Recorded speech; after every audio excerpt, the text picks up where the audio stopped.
നമ്മുടെ രാജ്യത്ത് കഴിഞ്ഞ കുറച്ച് കാലങ്ങളായി വളരെ ഗൗരവത്തോടെ നടക്കുന്ന ഒരു വലിയ ചർച്ചയുണ്ട്. വന്ദേ മാതരം നിർബന്ധമാക്കണം, അതിൻ്റെ എല്ലാ സ്റ്റാൻസുകളും അല്ലെങ്കിൽ കൂടുതൽ വരികൾ ഉൾപ്പെടുത്തിക്കൊണ്ടുള്ള മുഴുവൻ പതിപ്പും എല്ലാവരും പാടണം എന്നിങ്ങനെ പലതരത്തിലുള്ള നിർദ്ദേശങ്ങളും വർത്തമാനങ്ങളും നമ്മൾ കേൾക്കുകയാണ്. ഈ അവസരത്തിൽ നമ്മൾ ഓരോരുത്തരും ചിന്തിക്കേണ്ട, ചോദിക്കേണ്ട വളരെ പ്രധാനപ്പെട്ട ഒരു ചോദ്യമുണ്ട്. എന്തുകൊണ്ടാണ് വന്ദേ മാതരത്തിന് ഇത്രയധികം പ്രാധാന്യവും ദൈർഘ്യവും നൽകുമ്പോൾ നമ്മുടെ ഔദ്യോഗിക ദേശീയ ഗാനമായ ജനഗണമനയെ ഇപ്പോഴും വെറും 52 സെക്കൻഡിൽ ഒരു സ്റ്റാൻസയിൽ മാത്രം നമ്മൾ ഒതുക്കി നിർത്തിയിരിക്കുന്നത്? വന്ദേ മാതരത്തിന്റെ കൂടുതൽ വരികൾ അല്ലെങ്കിൽ അടുത്ത സ്റ്റാൻസകൾ പാടാൻ പറയുമ്പോൾ എന്തുകൊണ്ടാണ് ചിലർക്ക്, പ്രത്യേകിച്ച് മുസ്ലിം സഹോദരങ്ങൾക്ക്, അതിൽ ബുദ്ധിമുട്ട് അനുഭവപ്പെടുന്നത് എന്ന് നമ്മൾ ചിന്തിച്ചിട്ടുണ്ടോ? മുസ്ലിം വിശ്വാസപ്രകാരം അവർ ഏകദൈവ വിശ്വാസികളാണ്. സ്വന്തം പ്രവാചകനെയോ മറ്റേതെങ്കിലും രൂപങ്ങളെയോ ആരാധിക്കാൻ അവർക്ക് അനുവാദമില്ല. ഒരു ദൈവത്തെ മാത്രമേ ആരാധിക്കാവൂ എന്നാണ് അവരുടെ പ്രമാണം. വന്ദേ മാതരത്തിന്റെ രണ്ടാമത്തെയും മൂന്നാമത്തെയും സ്റ്റാൻസകളിലേക്ക് കടക്കുമ്പോൾ ദുർഗാദേവിയെ സ്തുതിക്കുന്നതും വിവിധ ദേവീ ദേവന്മാരെ ആരാധിക്കുന്നതുമായ വരികൾ കടന്നു വരുന്നുണ്ട്. ഇതുകൊണ്ടാണ് ആ വരികൾ ചൊല്ലുന്നതിൽ അവർക്ക് ചില വിയോജിപ്പുകൾ വരുന്നത്. സ്വാതന്ത്ര്യം നേടിത്തന്ന നമ്മുടെ മുൻഗാമികൾ രാജ്യത്തിൻ്റെ ഈ വൈവിധ്യവും ആചാരങ്ങളിലെ വ്യത്യാസങ്ങളും കൃത്യമായി മനസ്സിലാക്കിക്കൊണ്ടാണ് ദേശീയ ഗാനവും ദേശീയ ഗീതവും നിശ്ചയിച്ചപ്പോൾ ചില വ്യക്തമായ മാനദണ്ഡങ്ങൾ വെച്ചത്. എന്നാൽ അതവിടെ നിൽക്കട്ടെ.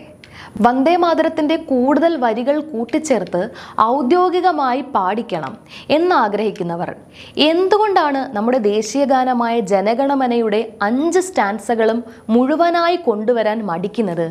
നിങ്ങൾ ആലോചിച്ച് നോക്കിയിട്ടുണ്ടോ? ജനഗണമനയ്ക്ക് 5 സ്റ്റാൻസകൾ ഉണ്ടെന്ന കാര്യം തന്നെ നമ്മളിൽ എത്ര പേർക്ക് വ്യക്തമായി അറിയാം?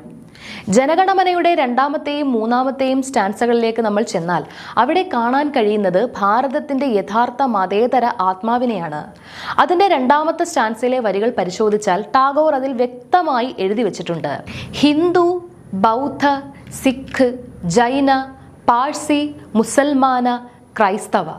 അതായത് കിഴക്ക് നിന്നും പടിഞ്ഞാറ് നിന്നും എത്തുന്ന ഈ നാനാജാതി മതസ്ഥരായ മനുഷ്യരെല്ലാം ഭാരതമെന്ന സിംഹാസനത്തിന് ചുറ്റും ഒന്നിച്ചു ചേർന്ന് സ്നേഹത്തിൻ്റെ മാല കോർക്കുന്നു എന്നാണ്.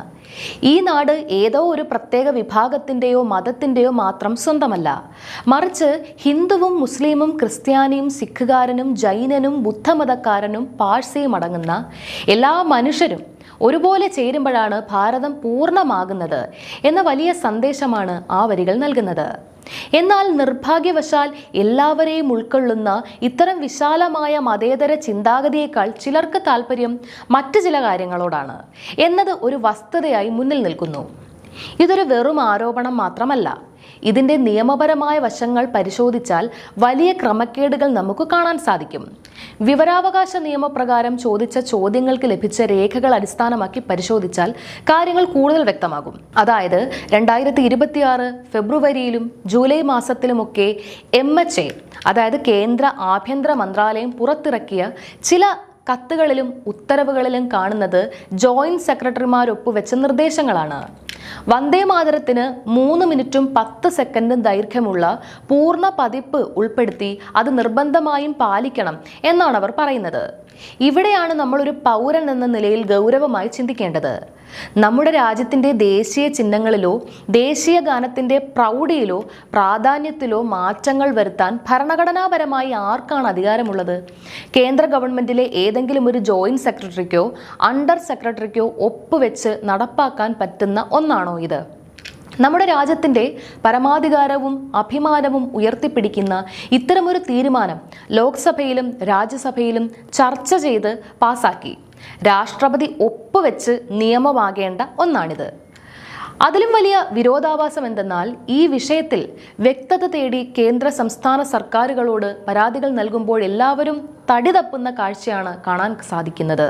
ഇത് ഞങ്ങളുടെ പരിധിയിൽ വരുന്ന വിഷയമേ അല്ല എന്ന് പറഞ്ഞ് കേരളത്തിലെ ഉദ്യോഗസ്ഥരും അണ്ടർ സെക്രട്ടറിമാരും ജനങ്ങളുടെ അപേക്ഷകൾക്ക് കാരണം കാണിക്കാതെ ക്ലോസ് ചെയ്ത് കളയുന്നു. കേന്ദ്രത്തോട് ചോദിക്കുമ്പോൾ മറുപടിയില്ലാതെ ആ കേസ് അവിടെയും അവസാനിപ്പിക്കുന്നു.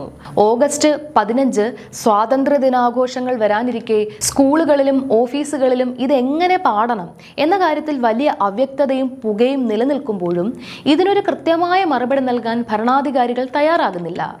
നമ്മുടെ ദേശീയ ഗാനത്തിന് വ്യക്തമായ നിയമമുണ്ട്. 52 സെക്കൻഡ് ദൈർഘ്യമുള്ള ഫുൾ വേർഷനും 20 സെക്കൻഡുള്ള ഷോർട്ട് വേർഷനും.